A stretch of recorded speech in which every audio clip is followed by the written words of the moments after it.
ಇಂದೇ ಡೌನ್ಲೋಡ್ ಮಾಡಿ ಮತ್ತು ನಿಮ್ಮ ನೆಚ್ಚಿನ ಶೋಗಳನ್ನ ಆನಂದಿಸಿ. ಏನಮ್ಮ ನೀನು ಇವನ್ನ ದೇವ್ರು ಅಂತಿದ್ಯಲ್ಲ, ಇಂಥ ಕಳ್ಳನ್ನ ದೇವ್ರುಗೊಳಿಸ್ತಾ ಇದ್ಯಲ್ಲಮ್ಮ.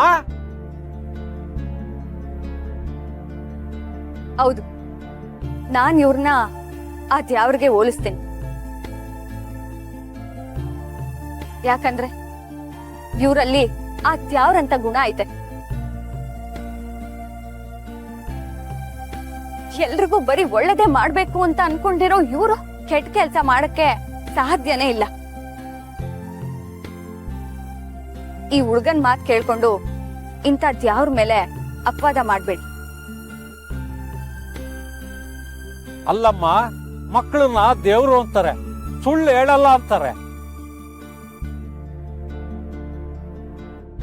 ಈ ಹುಡುಗನೇ ಹೇಳ್ತಾ ಇದ್ದಾನೆ ನನ್ನನ್ನ ಕಿಡ್ನಾಪ್ ಮಾಡಕ್ ಬಂದಿದ್ದ ಅಂತ. ಅಂತದ್ರಲ್ಲಿ ಇವನ್ನ ದೇವ್ರು ಅಂತಿದ್ಯಲ್ಲಮ್ಮ, ಈ ಹುಡುಗ ಯಾಕೆ ಸುಳ್ಳು ಹೇಳ್ಬೇಕು? ಇವ್ರಲ್ಲ ಈಗಿನ ಕಾಲದ ಮಕ್ಳು ಸ್ವಾಮಿ. ಕಾಲ ಬದ್ಲಾಗೈತೆ. ಹಳೆ ಗಾದೆಗಳು, ಹಳೆ ಪುರಾಣಗಳೆಲ್ಲ ಈಗಿನ ಕಾಲಕ್ಕೆ ಅನ್ವಯ ಆಗಲ್ಲ. ಅಂದ್ರೆ ಈ ಹುಡುಗ ಸುಳ್ಳು ಹೇಳ್ತಾ ಇದ್ದಾನಾ?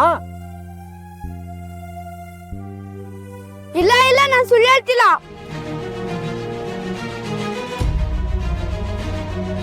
ದುಡ್ಡಿನ ಆಸೆ ನಾಟಕ ಎಲ್ಲ ಮಾಡ್ತಿದ್ಯಾ? ನಾನೇನೋ ಕಡಿಮೆ ಮಾಡಿದೀನಿ ನಿನ್ಗೆ?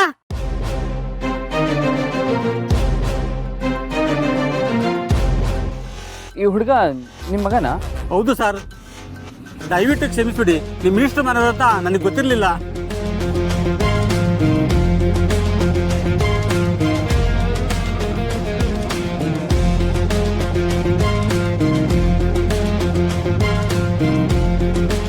ನೀವು ಮಿನಿಸ್ಟರ್ ಮನೆಯವರ?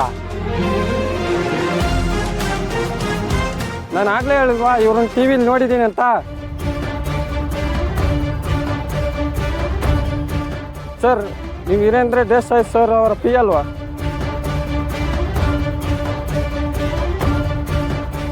ಸರ್, ನಮ್ಮ ಮಗ ಮಣ್ತಿನ ಕೆಲಸ ಮಾಡ್ಬಿಟ್ಟಿದ್ದಾನೆ. ದುಡ್ಡಿನ ಆಸೆಗೋಸ್ಕರ ರೋಡಲ್ಲಿ ಕಲ್ಲು ಮಳೆ ಹಾಕಿ ಪಂಚರ್ ಮಾಡಿಸಿ ಆ ಪಂಚರ್ ನಾವೇ ಹಾಕ್ತಿದ್ವಿ.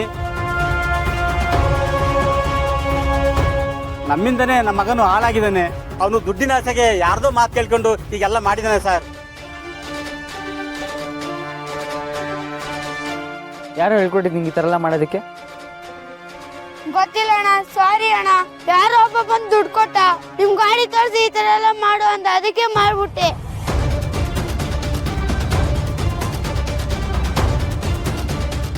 ಅಯ್ಯೋ, ನಿನ್ ಮಾತು ಕೇಳ್ಕೊಂಡು ಇವ್ರ ಜೊತೆ ಕೆಟ್ಟಾಗಿ ನಡ್ಕೊಂಡವಲ್ಲ.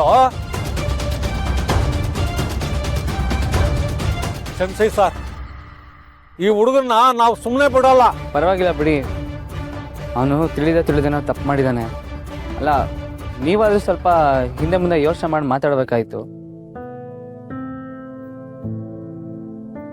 ಕ್ಷಮಿಸಿ ಸರ್, ನಮ್ಮಿಂದನೂ ತಪ್ಪಾಗೋಯ್ತು.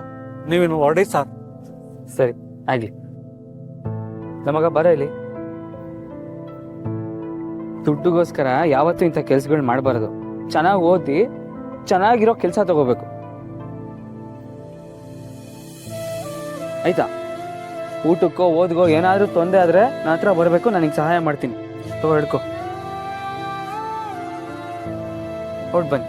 ಸರ್, ಹಾಗಾದ್ರೆ ನಮ್ಮನ್ನೇನು ಪೊಲೀಸ್ ಹಿಡ್ಕೊಳ್ಳಲ್ಲ ಸರ್? ನಾನ್ ಹೇಳಿದ್ನಲ್ಲ, ಇವರು ಆ ದ್ಯಾವ್ರಂತ ಗುಣ ಇರೋ ವ್ಯಕ್ತಿ. ಧೈರ್ಯವಾಗಿ ಈ ಹುಡ್ಗನ್ನ ಕರ್ಕೊಂಡು ಚಂದಾಗಿ ನೋಡ್ಕೊಳ್ಳಿ. ನಡೀರಪ್ಪ, ನಮ್ಮಿಂದ ಹುಡುಗನ ತೊಂದರೆ ಆಯ್ತು.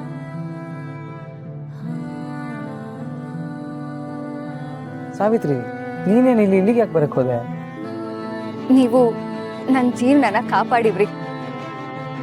ನಿಮ್ ಋಣನ ತೀರ್ಸಕ್ಕೆ ನಂಗೊಂದ್ ಸಣ್ಣ ಅವಕಾಶ ಸಿಕ್ಕೈತೆ, ನಾನ್ ಅದಕ್ಕೆ ಬಳಸ್ಕೋಬಾರ್ದೆ. ಅದ್ ಸರಿ, ನಿಮ್ಗೆ ಇದೆಲ್ಲ ಹೇಗ್ ಗೊತ್ತಾಯ್ತು? ನಂಗೆ ಇಲ್ಲಿಗೆ ಬರಕ್ ಹೇಳಿದ್ದು ಶ್ರಾವಣಿ.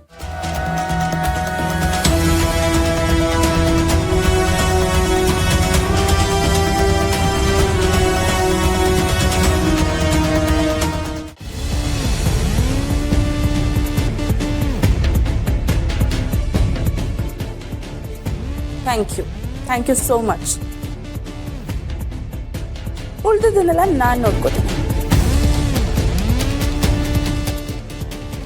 ಇರಿ ಮೇಡಮ್ ಅವರೇ, ನಿಮಗೆ ಆಮೇಲೆ ಕಾಲ್ ಮಾಡ್ತೀನಿ. ಅಲ್ಲ ಬ್ರೋ, ಹೇಳು ಬ್ರೋ, ಇವಮ್ಮ ಇಷ್ಟೊಂದು ಸಮಸ್ಯೆಗಳ ಸುಳಿಯಲ್ಲಿದ್ರು ಇಂಥ ಇಸ್ಮೈಲ್ ಕೊಟ್ಕೊಂಡು ಬರ್ತಾ ಇದ್ದಾಳಲ್ಲ. ಇವಳು ಬಹಳ ಚಾಲಾಕಿ ಇದ್ದಾಳೆ ಬ್ರೋ.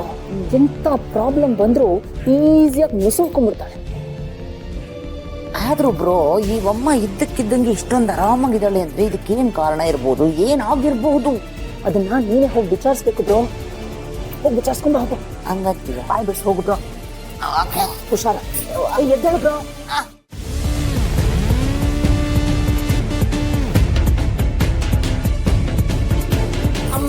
ಮೇಡಮ್ ಅವರೇ,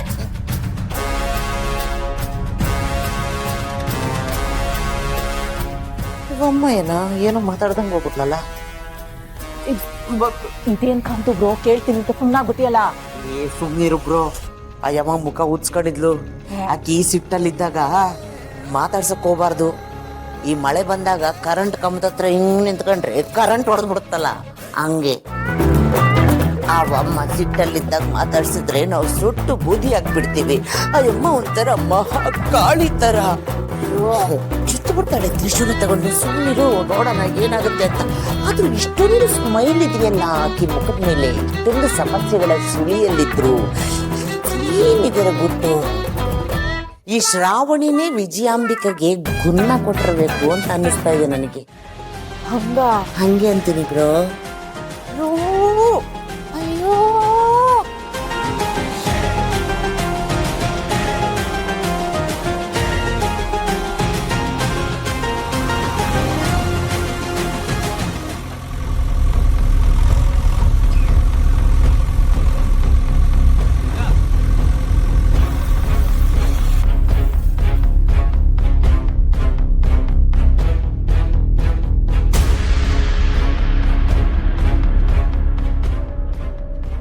ಏಯ್, ಗಾಡಿ ಎಲ್ಲ ತಗೊಂಡು ಬಾ ಈ ಕಡೆಗೆ.